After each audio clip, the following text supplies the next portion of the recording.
The story starts back in 2013, when I was 11 years old. Crystal wasn't my first pony, but she was the first horse I bought with my own money.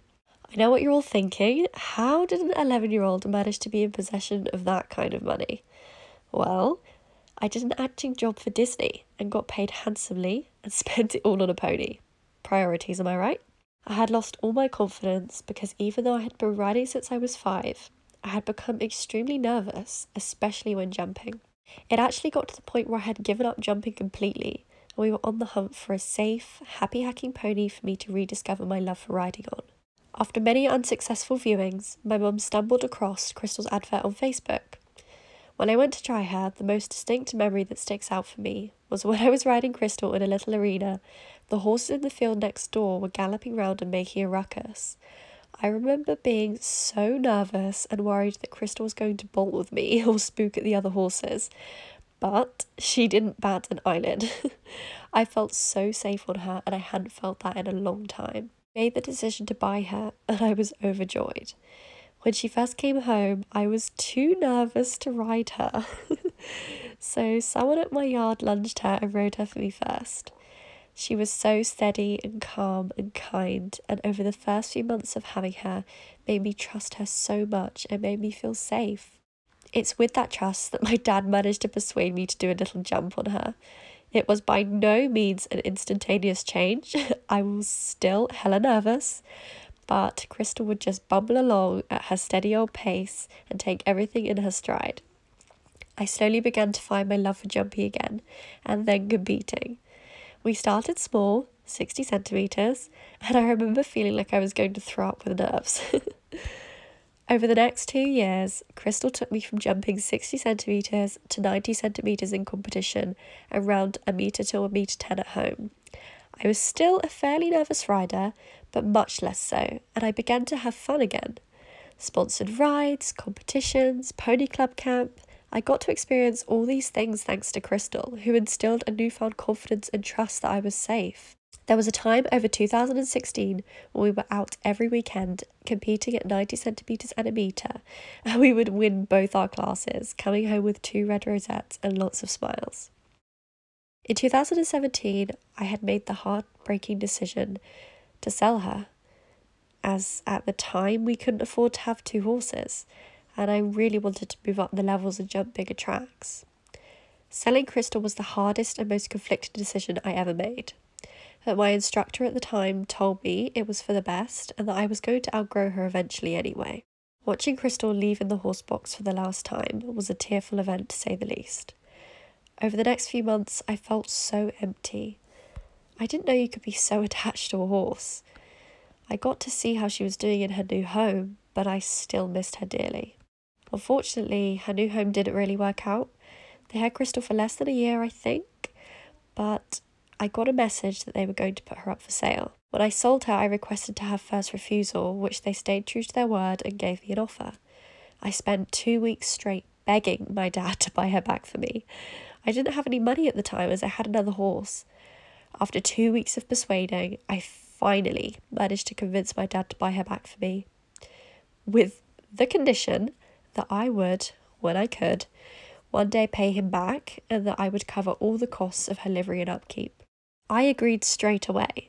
From the moment Crystal left, it felt like a piece of my heart left with her, and that feeling hadn't lessened in the slightest even a whole year down the line. On the 14th of January 2018, Crystal came home. I was absolutely ecstatic to finally have my baby back with me. She had some health issues and we spent some time just stripping everything back to basics, getting her physio done and letting her relax and have some time off to clear her head. I began to slowly build her back up with flat work and hacking, making sure she was having fun and enjoying her work. It was in 2018 that Crystal and I entered the world of eventing. Our dressage left a lot to be desired, but if there is one thing this little pony can do, it's jump. We made our debut to British eventing at Board Hill B80. You couldn't wipe the smile off my face the entire day. I felt such a thrill and a rush. I found our thing, eventing. Throughout 2018, we did a few more 80 centimetre events, but then I stepped her up to B90. There were good days and bad days, but over the entire year I had made so many amazing memories with her, not just out eventing, but having fun with my friends, and I felt so incredibly blessed to have her home to stay forever. Then came 2019. What a year! The first half of 2019 was truly some of the best months of my entire life, and Crystal's absolute prime. She just felt so incredible, and I was so excited for the eventing season and the year ahead. We kicked off the year by attending the Berry Farm Bareback Challenge, which will forever remain one of the greatest nights of my life. Go on, Lily! 37 on the clock. 5K. Woo! Great turn. She cleared that by a mile. Go on.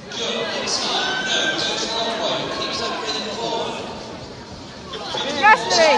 Go on! Go on! Crystal blew me away by flying around the course and over the 1m25 joker fence to place second place in front of 600 people in the grandstands and thousands watching on live stream.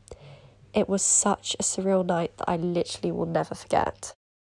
We then kicked off the 2019 eventing season at Tweedledown BE90, and then proceeded to run a couple of BE90s which she flew around with ease before I made the decision to step her up to BE100. Never had I ever imagined reaching this level with her, and when she came home from cross country with a clear and inside the time every single time, she just amazed me over and over again, forever exceeding expectations. Who would believe that the little scruffy pony I met all those years ago would fly round a B100 clear and inside the time? We competed in our last ever event at Board Hill B100. It was a very full circle moment, as the year prior we had been competing in the B80 at the same venue for our first ever event, so it felt very fitting that our last would be there too. At the time, of course, I wasn't aware it was our last event, because then, when I was on holiday, Crystal sustained a tendon injury in the field, which ended her eventing career forever. Crystal, you're injured! Stop running! Crystal.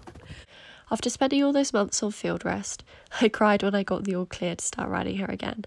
It felt like I was starting from scratch like I had in 2018 when I brought her back, slowly her bringing back to work and establishing her confidence when jumping, while still being mindful of the injury. We aren't very far into 2020, but so far Crystal has never failed to bring me so much joy. Although she's retired from eventing and is definitely no longer in her prime days, I will always treasure every moment I spend with her, and she will remain with me for the rest of her life. This pony has given me so much, and I owe absolutely everything to her. She helped me find my love for jumping again, and it wouldn't be anywhere without her. I hope this video wasn't too boring, but I wanted to share a few pieces of my journey with Crystal. Thank you for those who've been there from day one, to those who joined along the way, and to those who are new and hearing all of this for the first time. I appreciate you all so much, and the love over the years that you've given me has been phenomenal. I appreciate absolutely everything you guys do for me, and I am forever grateful for it all. Thank you so much for watching, and I hope you enjoyed this video.